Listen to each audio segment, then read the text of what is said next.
Hey you guys, it's Peter, and welcome to my channel, Peterisms, where I tell stories of my life and just little things that I have learned as I have grown into the person that I am today.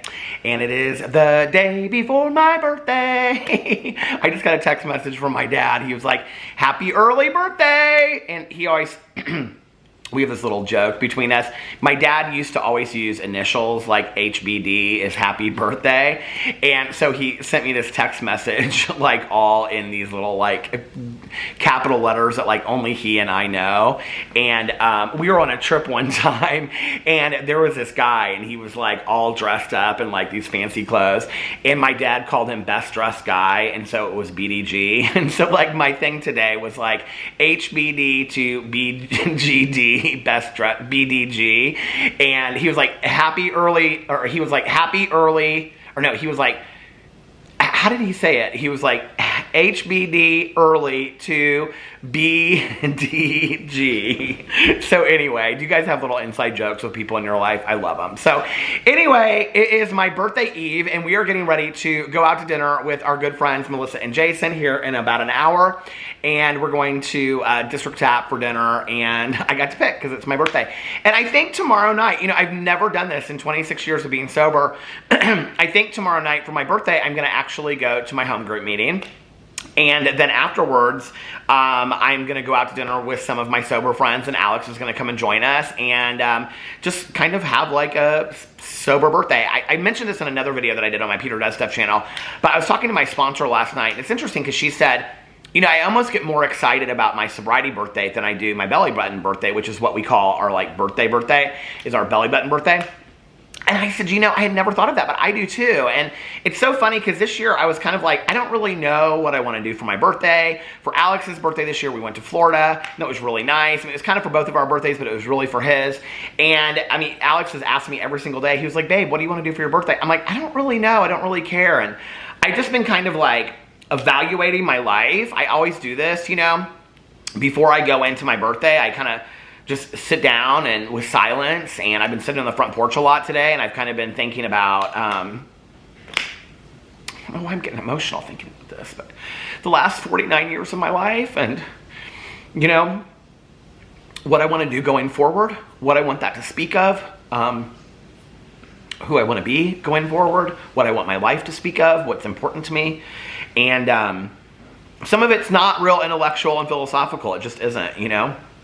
Some of it's superficial, and I am, you know, sometimes, and some of it is deeply intellectual and thinking about who I want to be going forward, and some of it is just wanting to get my house done, you know, and fixed up the way that we want it, and some of it's getting a place in Florida, or getting in the best shape of my life, or reading certain book series, or watching certain, you know, movies. Like I still have not seen, you know, all of the Godfather movies, or I haven't seen any of the Godfather movies, or all of the Star Wars movies, and, you know, I was just really thinking about, at the end of the day, what I want my life to look like, and all of the things that I want to have in it, you know. And I always do that going into my birthday and going into my sobriety birthday. I always look at kind of like setting goals for what I want the next year of my life to look like. And I think being that this is the last year in my 40s, I'm really thinking a lot about what do I want my 40s to have said about me. And you know, I'm so very proud of myself, like not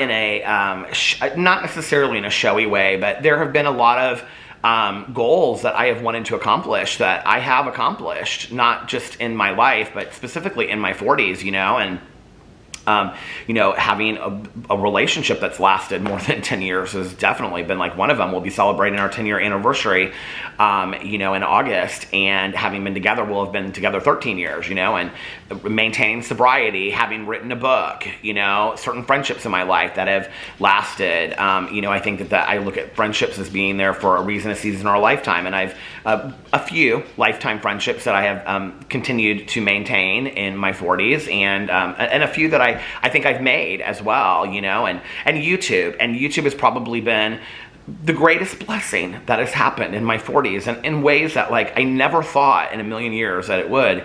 You know, yeah, it's become my career, and it's become what I love to do on a daily basis, and it's been so much fun to sit down and come up with ideas every day of what I want to talk about, and connecting with people, and the emails and the direct messages and all of that has been fantastic, right? But like I've learned so much about it too, you know. I think about when I originally started on this channel, you know, years ago. Oh my God, the battery is about to die. Hold on one second. Okay, I'm back. But I was thinking about, you know, like when I started on this channel a couple years ago, or when I started my vlog channel, and like all of the things, the rewards that have come as a result of it, you know, like I remember a couple years ago, we were going on vacation somewhere, and I had talked a lot about my weight, and somebody said in a video, it was literally one comment, and it completely changed my perspective. And it said, you know, take your shirt off, don't worry about who's looking, and just enjoy your trip.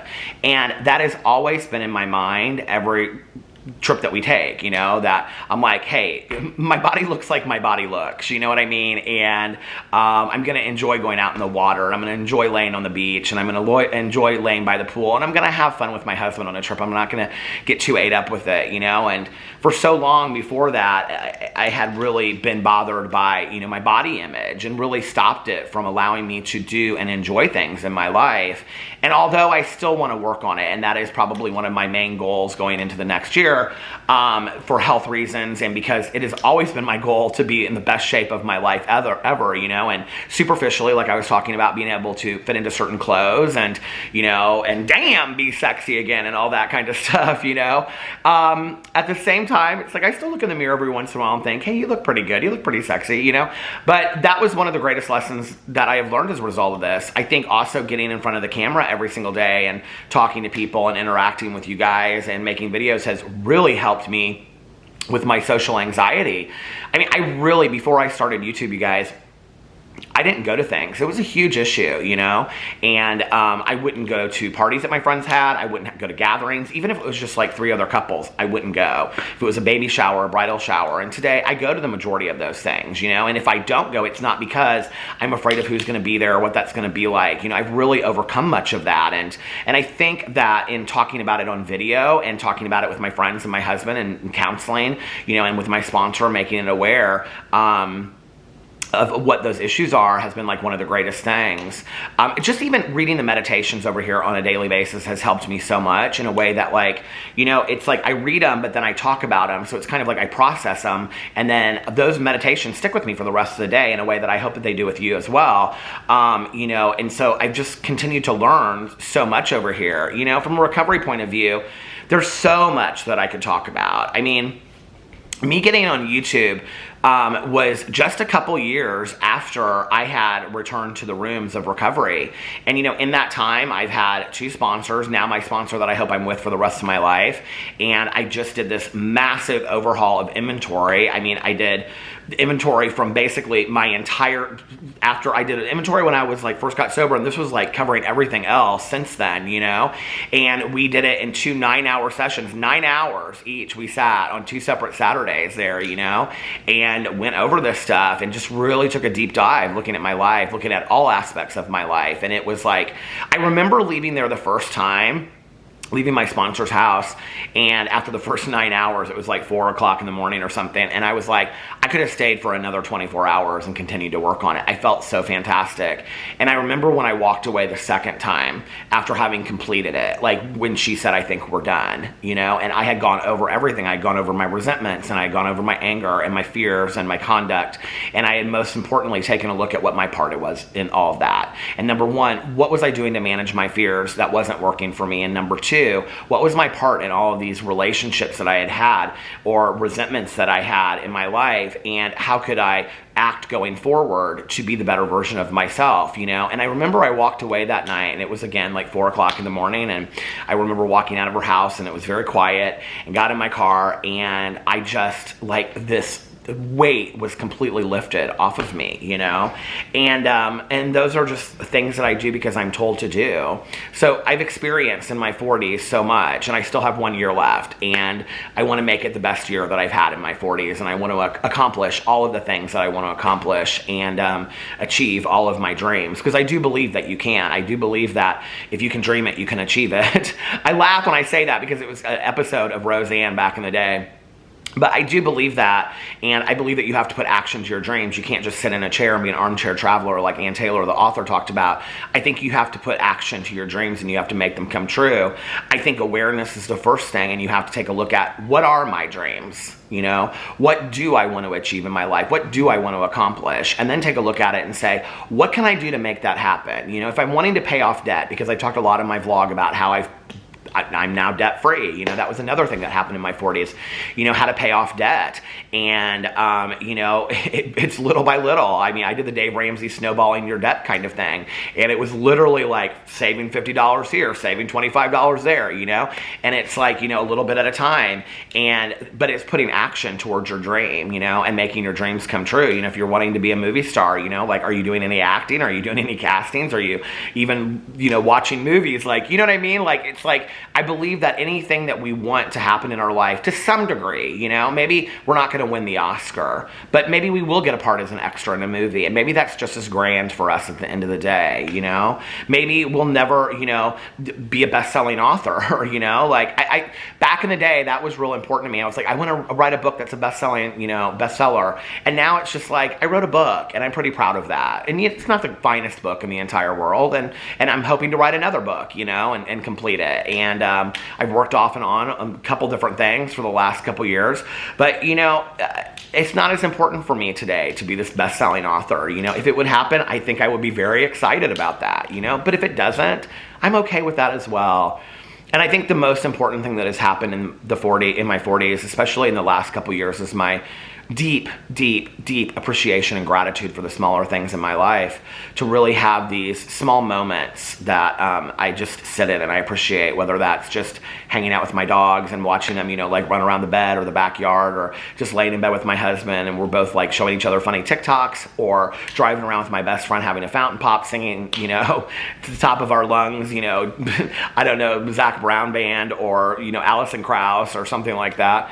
But, you know, like, it's just like the smallest moments have really become for me what life is all about.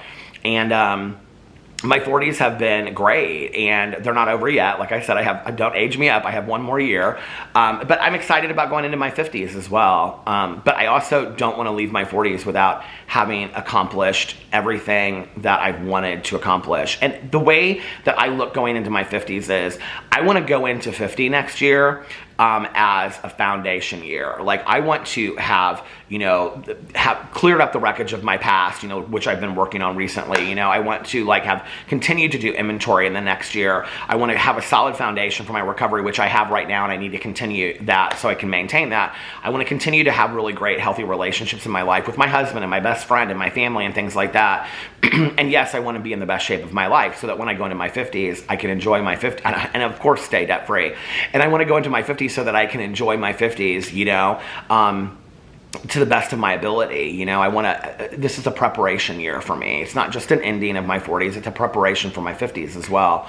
And I'm very excited about it. So anyway, that went on longer than I thought that it would. I was going to do a whole video about this tomorrow, but let's read one meditation for today. And let's see which one. Here's your positive thinking. Let's see what it's talking about. Oh, this is a good one. It's real short. June 28th, where true happiness lies. True happiness begins the moment you decide to be yourself, the moment you accept all of who you are, despite your imperfections. You realize that happiness has been awaiting you all along. And I'm such a believer in that, you know, and that's why I always say, be too much, you know, be your authentic self. And there are always going to be people out there that don't like you. There are always going to be people out there that don't agree with you.